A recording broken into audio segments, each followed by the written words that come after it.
నమస్కారం ఘంటారావానికి స్వాగతం ముందుగా ప్రధానాంశాలు బెజవాడ కేంద్రంగా తపాలా టెలికాం సర్కిల్ కార్యాలయాలు అమరావతిలోనూ 5 ఎకరాల కేటాయింపు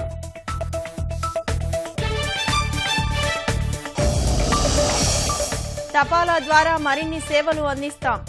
విజయదశమి అందరి దశ మార్చాలని వెంకయ్య ఆకాంక్ష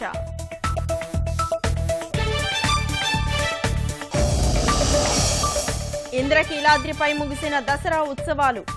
శాస్త్రోక్తంగా పూర్ణాహుతి కార్యక్రమం